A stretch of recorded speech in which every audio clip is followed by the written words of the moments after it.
Now, Dr. Abhinav Pandya will give his remarkable insights on world of terrorism, intelligence, and counterterrorism.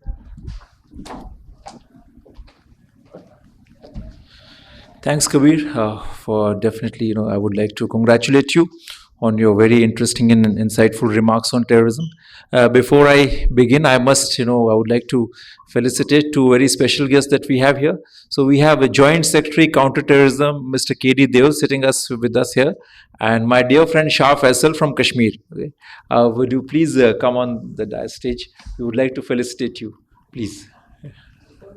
Both. No, no, but you are our esteemed guest. No, no, no, please, you are a special guest.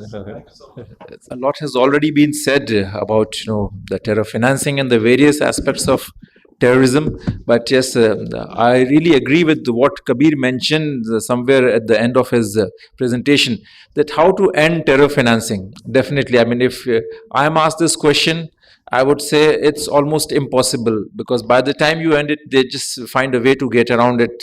Especially with this, advent of new technology, it becomes much more difficult. I'm not going to take much of your time. I'm just going to focus more on my experience in Kashmir. Well, I cannot reveal much about my work in Kashmir for very, I would say, obvious security related reasons. But yes, I'm going to share some work that I have done on terror financing in Kashmir. So Kashmir presents a very peculiar case of terror financing. I mean, if you study Kashmir's model of terror financing, you can imagine how layered and how complex and how sophisticated the system can ever be. Okay? And my very straight question, so why do the terrorists needs money for? What do you need money for in terrorism? Would anyone like to answer? Would you like to say? So generally, people will say that, well, terrorists need money to buy bombs or buy weapons, or let's say, create a logistics chain, or maintain sleeper cells. But that doesn't require too much of money. Doesn't require big funding. Then why so much money? Like back in the early days in Kashmir in 1988, 1990, someone would pay just like 25 rupees to a young urchin and ask him to lob a grenade. They would go and do that. That was the scenario. Even in this 9/11, Mumbai attacks, and 9/11 also. I'm not really good with the numbers, but if you, they are all available online. If you look at the numbers available on the websites, you'll find that not much money was spent. But then you have this big mechanism of, big, huge juggernaut of terror funding business. Terrorists need money to create an environment, to create an infrastructure which can sustain militancy over a long period of time. Particularly in a place like Kashmir, and I appreciate, I admire Pakistan's, depth and their expertise in creating this brilliant system. Because for that, they realized that Kashmir was not a place, which was naturally congenial for any kind of militancy. People were different. People were intellectually oriented. They liked more of academic studies, and even the Islam in Kashmir was more of very liberal Sufi oriented Islam. So the place was, I mean, it was not an ideal place. I mean, that's the only place where the Maharaja of Kashmir and Sheikh Muhammad Abdullah, the democratic leader, they both voted. I mean, they both decided to join India. So it was a big setback for Pakistan. So then Pakistan thought that, well, I mean, if they need to create or sustain a big this militancy business in Kashmir, then they need to have an infrastructure. And normally, it is argued that Pakistan started creating this covert war systems only after 1971. No, I don't think that's right. Actually, in the 1948 war, when they lost it, then General Kotham, who was the British Army chap, who finally joined the Pakistan Army, and he said that, well, it's not possible to fight or win a war against a conventional war against India. So why not develop proxy war capabilities? So Pakistan was building those capabilities since then.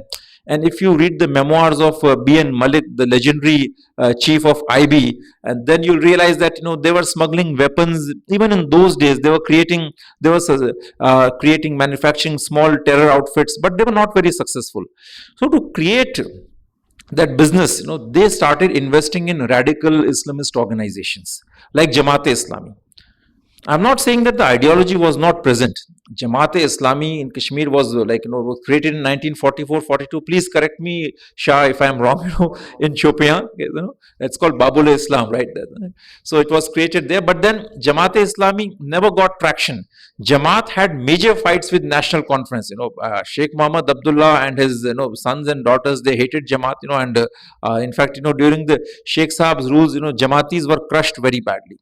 But then after Sheikh Muhammad's, after his demise, this political vacuum was created in Jammu and Kashmir, and by then Jamaat had already invested a lot of effort and a lot of capital in expanding its base at the grassroots level. So they created orphanages, they created schools and colleges also, and they created various other institutions.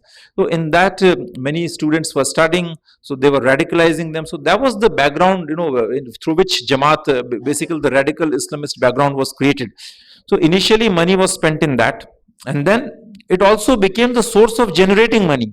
All the Jamaat schools, they had like best of the facilities, the best infrastructure. So they were also raising money through those schools.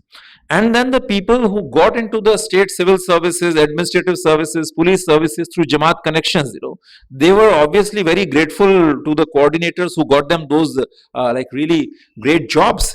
So they were paying a part of their salary as donations, and even to get the jobs, they also bribed the Jamaat coordinators. A part of that money always went to terror business. So it became a very well-oiled system, and ultimately later on it went into an autopilot mode. So that was Jamaat. Now just let me go back into the history. So in 1988-89.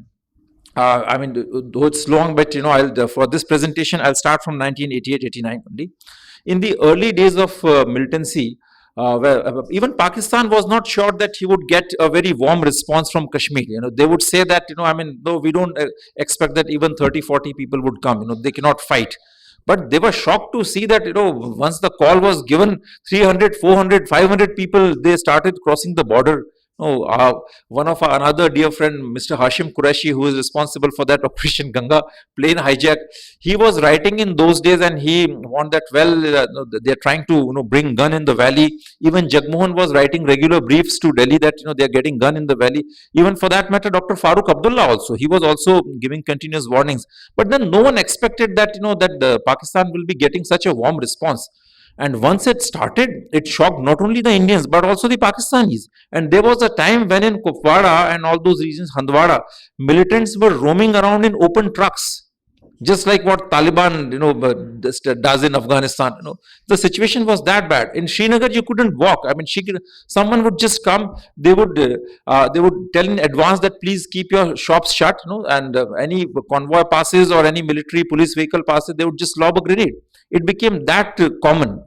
So in the initial days, they were basically bringing money through cash couriers, and Jamaat was also collecting money from individual houses. But then they started getting into extortions. They would say either send one of your kids to militancy, or if you cannot, just send your kids, then at least devote some money, 50,000, 60,000. So that created a bit of frictions, or it didn't generate a very pleasant feeling. So there were some frictions against that. There was some resentment against that. After that, Pakistan thought that, now it's time to create a systematic structure to run this militancy. Now, this seems to be a legitimate, reasonable model to keep India always tensed. So there's a good model, and now we have to create a system. So in 93, 94, they created Hurriyat Conference. 26 parties, and for all those 26 parties, there was one militant wing. Like for Jamaat-e-Islami, you had Hizbul Mujahideen. Then there were Kashmiri Tigers, Allah Tigers, Jamba's force, all different kinds of forces. It was so common in those days that anyone would cross the border. It was very easy to cross the border. Get a Tanzim. Tanzim means a militant organization. Get a Tanzim registered, come back, and then you are the commander. So if you go to modern day Kashmir, you will find hundreds of people who will say, Janab, main commander tha. Janab, main commander tha. You will find hundreds of people saying that. It was that easy. So things started getting systematic, and then when Hurriyat was formed, then the money was needed to run its office, run its press service organizations. Money was needed to send Hurriyat representatives to international bodies, then to pay honorariums and rewards to the Hurriyat members, to Hurriyat leaders. Money was needed to organize conferences, processions, protests. So it was becoming a big industry-like scenario. And then in those days, money was initially sent to the top level commanders only, like the top level Hurriyat leaders would get the money, or the top level militant commanders would get the money, and they would disperse, they would distribute it among the various sub level chiefs. 95 96 onwards, Havala got into it, because by 95 96 Indian army and Indian security forces had majorly crushed this militancy movement. And I think it was a great effort by Prime Minister Narsimha Rao, mostly an unsung hero of India. But then those were the times when India was facing very bad militancy in Punjab and Kashmir both, and he handled it very deftly. And also the very brave and intelligent police officers of Jammu and Kashmir police in those days, Indian army also, no doubt. But then there was a generation which saw militancy. Just a while back, we had Shiv Sahai sir sitting with us here. Tomorrow he'll be interacting with all of you. He's a legendary police officer and one of the finest counter-terrorism officers India has ever produced. Well, I got a chance to interact with many of those people who were serving there in those days, because I was working in Kashmir. But yes, those were difficult times. So by 96, India had launched a severe crackdown on militancy, and we had almost controlled it. 96, Farooq Abdullah Saab was brought back and he was sworn in as the chief minister. And then Pakistan thought that, well, they needed to find alternate ways, because India was also responding. Ikhwanis were fighting the militants, and Indian security forces were very successful. So they started getting into the domain of Havala. Along with that, drugs channel was always there. In fact, very interesting anecdote regarding the drugs channel. In 1993, Nawaz Sharif even admitted, I think he gave an interview to the Washington Post saying that my general proposed me, General Aslam Beg was then. He proposed me to raise money through drug smuggling. I mean, he just mentioned that he proposed, but they were actually doing that. General Asad Durrani, Major General Asad Durrani, who later wrote a book with Mr. Dulat, I think it came a few years back. He was the chief of ISI, and they were raising a lot of money through this drugs network in those days. So drugs become a major source of funding. And so now a question arises, why drugs? Because it's a very easy way to raise money, since there's not much time, so I cannot get into too many details. But then the economic logic is that if you get drugs from Afghanistan, in Afghanistan the cost is very less, let's say 4,000-5,000 or a few thousand per kg. By the time it comes to Kashmir, it is like 2 to 3 crore per kg cocaine. By the time it reaches Mumbai, it's like 5 to 7 crores per kg. Okay? So that's the kind of money, and it's very easy, just a small packet. If you send an infiltrator, he can fit in like 4, 5, 6 packets in his body, and then they just come in. So that was the way. Then later, when Indian forces started cracking down on the militants, they separated the drugs channel and the infiltration channel. Why? Because if the militants were caught with drugs, then the loss was huge. I mean, if you're caught with just a weapon, small AK-47 or something like that, then the loss is not that big. But if you're caught with 4 or 5 packets of cocaine or heroin, then it's a huge loss. So then they created a separate channel for smuggling drugs and separate channel for sending infiltrators and militants or weapons. And there was one more reason for that, because if you're caught smuggling a drug packet inside India, then it's a different offense. It's not a proper terrorism. It's a different kind of offense which is dealt with NDPS, which has many loopholes also. So it's a different category. And to keep those drug channels intact and protected from the severe crackdown of security forces, they separated it from the militancy, from this infiltration channels. At the same time, this was the time when Pakistan was creating many foreign terrorist organizations and launching them in Kashmir. So we come across many names like Lashkar-e-Taiba and then Harkatul Ansar. All this entire Harkat Deobandi network, Harkatul Mujahideen, Harkatul Ansar, Harkatul Mujahideen and Harkatul Ansar later combined, and then we came with this very fine Jaish-e-Mohammed. Just for in a lighter vein, I would like to mention a very famous incident about Mr. Masood Azhar. So Masood Azhar was in Jammu jail, in Kot Balwal jail. So they organized a jailbreak once, and he was with Sajjad Afghani. Sajjad Afghani got out and he was shot right outside. Masood Azhar got stuck in that tunnel, that jailbreak. Finally, someone said, the guard standing there told him that, Mote, ye tere bas ka nahi hai. So he was called a Mota. He said right there, Janab, aap hame khud baizzat chhod ke aayenge. Right after 3 months, that Kandahar hijack took place, and then we had to escort him. Okay? He was a brilliant motivator. Now the question arises that why Masood Azhar? Because after Masood Azhar's escape, ISI's entire network in Nepal got busted. It collapsed. ISI had a brilliant network in Nepal, and in those days, Nepal and Bangladesh were very frequently used to send militants to India. They had that famous Kathmandu Karachi flight. So why would ISI risk completely destroying this big network? I mean, that's what most of the separatists or some of the former militants or even active militants would argue when I talk to them. They say that, well, Janab, why would we destroy? We are not that fool. But yes, they would destroy. Why? Because Masood Azhar was that important. He was such a brilliant motivator. If you get a chance to listen to his speeches and his lectures, please do listen. I mean, is one of the finest orator, when it comes to giving discourses on this radical extremist ideology. After this, by 2002, PDP government came in, and there was some relaxation again in the most of these very rigid security measures, and then we come up with some new measures. We find some new measures in terror financing, because Havala was also getting a little bit unpopular, and government had launched major operations against Havala. In Delhi, in fact, the Pakistan High Commission was once found indirectly involved in the Havala networks. After that, that became a big issue, and government of India launched a severe crackdown on Havala. In those days, IB was in Kashmir, very active against Havala operations. So they started coming up with new methods like LOC trade, because border fencing had already been done by then, and it had become difficult to send militants in large numbers. So how to arrange funds now? Like you need new methods. So they came up with this idea of LOC trade. So LOC trade happened from the Uri border and another in this Poonch Rajouri region. I don't remember the names.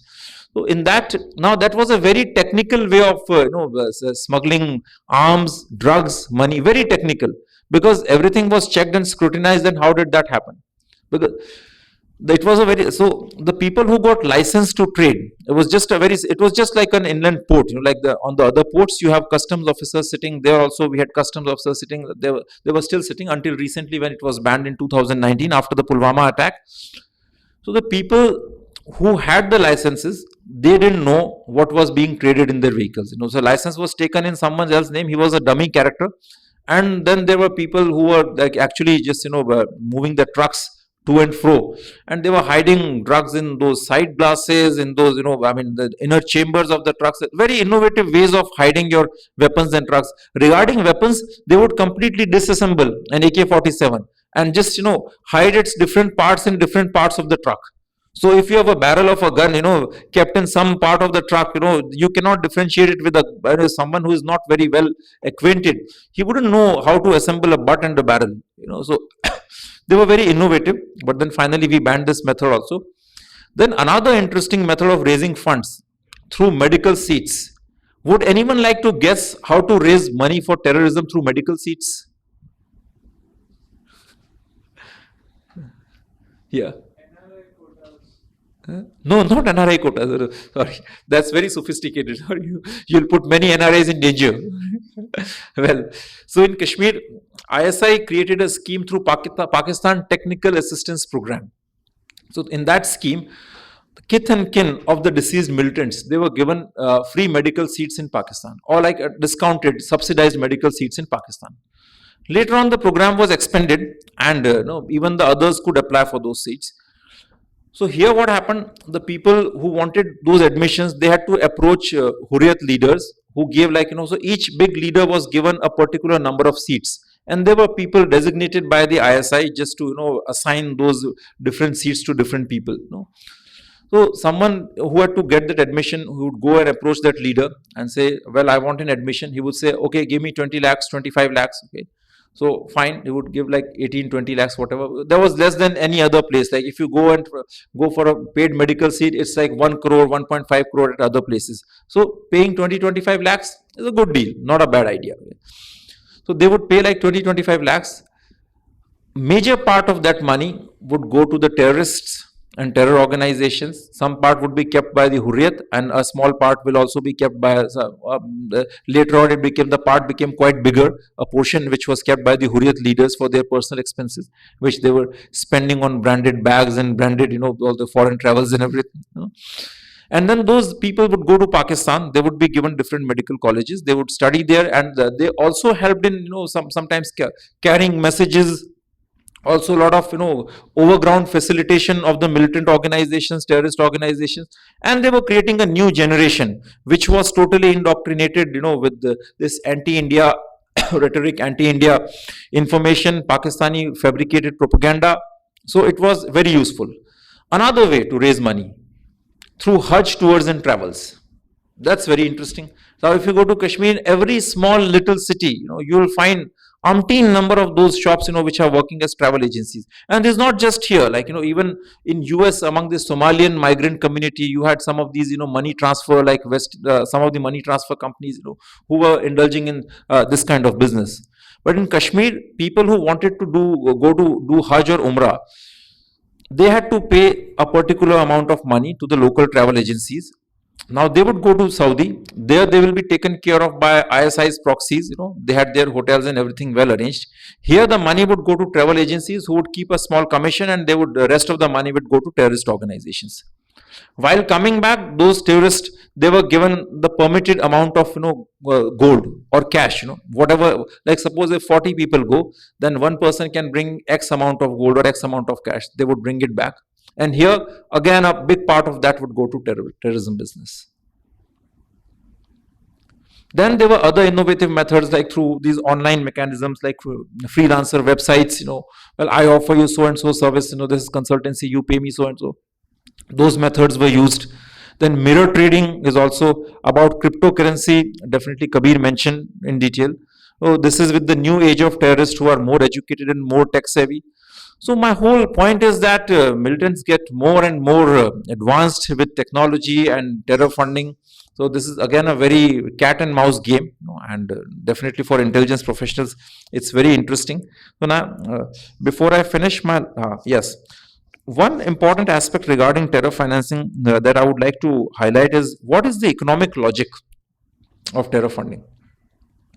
So if in Kashmir, if Pakistan sends one militant, first of all, there's a free supply of recruits. There's this huge network of Deobandi Madris in southern Punjab, northern Punjab. Huge supply. There's no dearth of recruits. Then secondly, if you give him a weapon, let's say AK-47 from Darra Khel, it would cost like 27 grants. If it's a good quality AK-47, Chinese or something like that, that would cost like 50 to 60 grants. And let's say some more money, 2 to 2.5 lakhs for his overall expenses while you're joining militancy XYZ. Okay, so in total, what 3 to 3.5 lakhs at the maximum. Now he comes to Kashmir, and to catch that one terrorist, almost every day we launch like 50 to 60 CASOs. CASO is a cordon and search operation, and you have the deployment of 88,000. 7 to 8 lakhs. That's a vague number. I don't remember the exact number. That number of security forces in Kashmir. So about, let's say, 50 to 60 CASOs in a day. Each CASO costs you 50 to 60 lakhs in terms of the movement of the vehicles, the troops employed, and for what? For getting that one poorly trained, most of the militants, local militants are very poorly trained these days. Some of the Pakistanis are better trained, just to get that one poorly trained militant. How much money are we spending? So that's how Pakistan is bleeding India. That's the logic.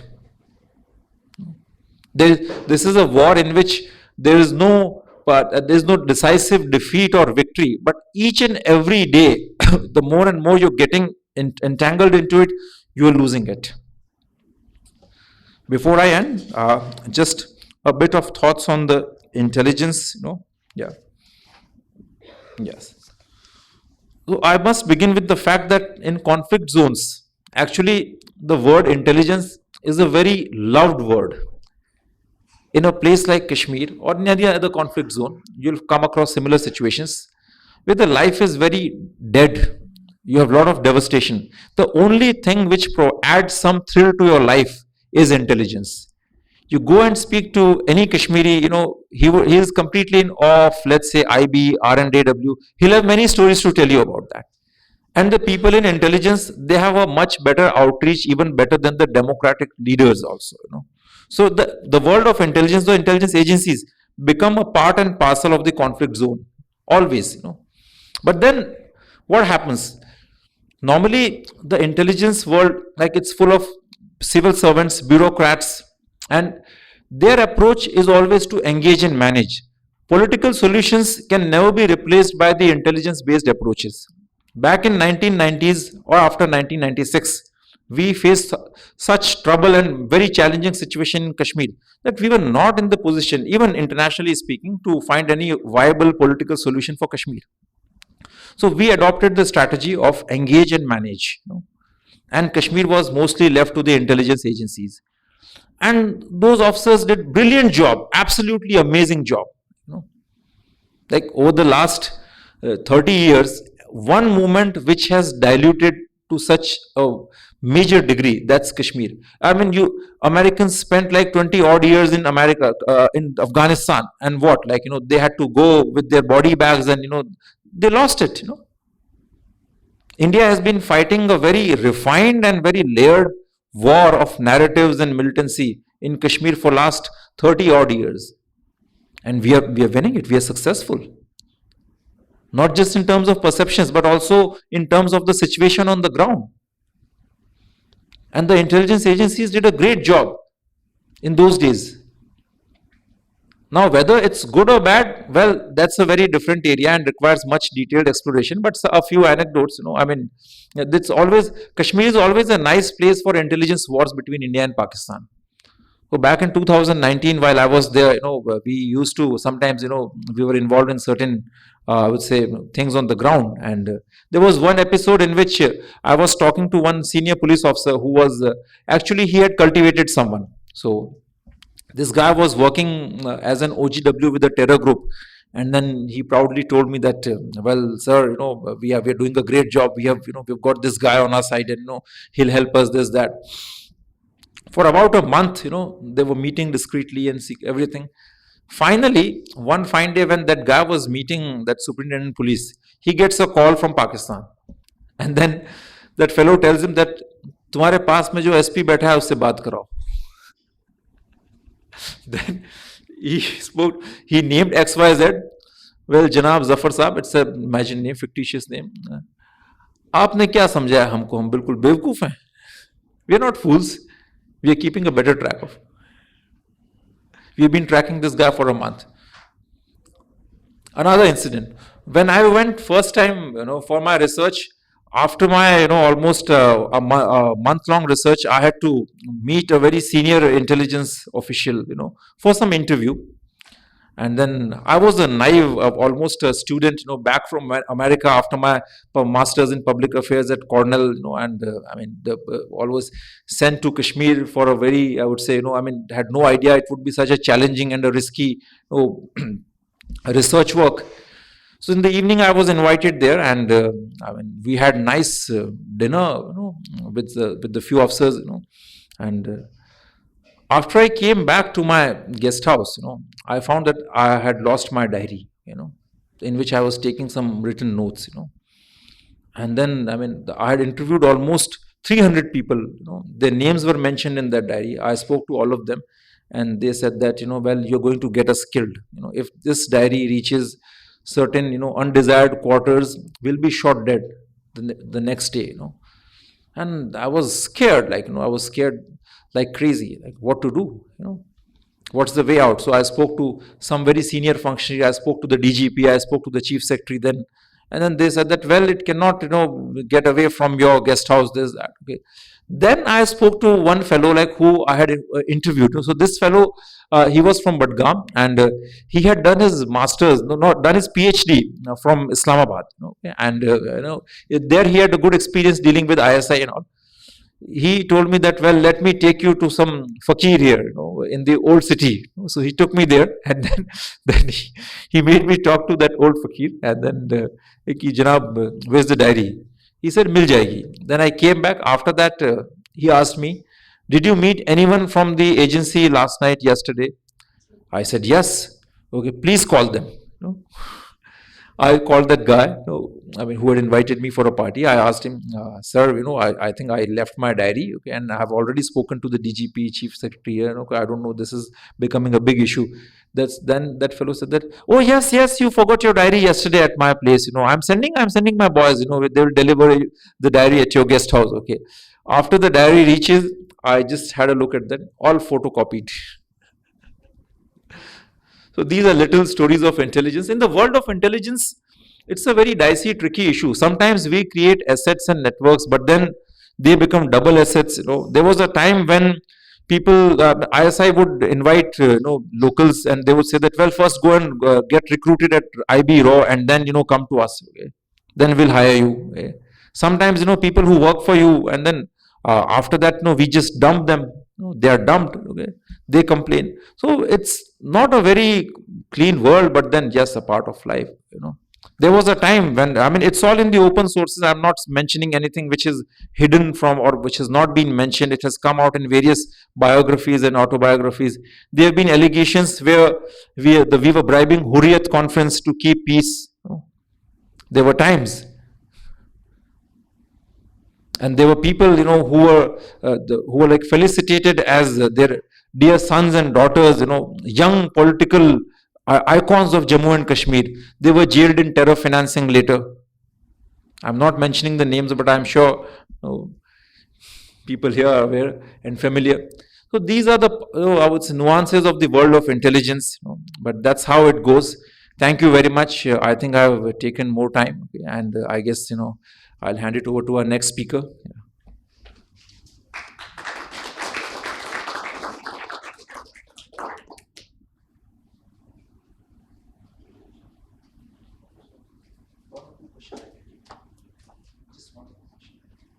So, if any of you have questions from Sir.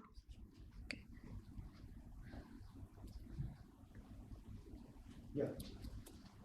So we talked about Kashmir and how ISI has been successful in doing and in their operations in the Kashmir Rally. So for Balochistan, allegedly, I'll say as allegedly, I'm an Indian. I won't say anything to that. So why haven't we seen the same results happening in Balochistan? For example, the Baloch Liberation Army, why haven't they been successful in gaining the same amount of support, the same funding, etc.? They used to get a lot of weaponry from Afghanistan. There have been suspicions of Indian consulates being involved in weapons trade through Afghanistan to Balochistan. But why haven't we seen the same amount of movement there? Well, I think the best answer, you should go and speak to someone in the cabinet secretariat or perhaps home ministry. I can tell you only as an outside observer. Well, I think that as a country we follow a different culture. We're not like Pakistan or ISI, and we don't like to meddle into the internal affairs of other countries. We love to respect sovereignty and integrity of nations. And besides that, it's not that we've never done that in the past. In 1971, when there were problems in Bangladesh, India did help Mukti Bahini, and we gave a very decisive shot at that, and definitely, finally we could create Bangladesh out of it. Whether they agree or not, that's a different thing. But then it was India's intervention which made Bangladesh. So if the time comes and need arises, definitely we can expect one more Bangladesh in the western side of India. And the rest of the answer, Cabinet Secretariat. Thank you.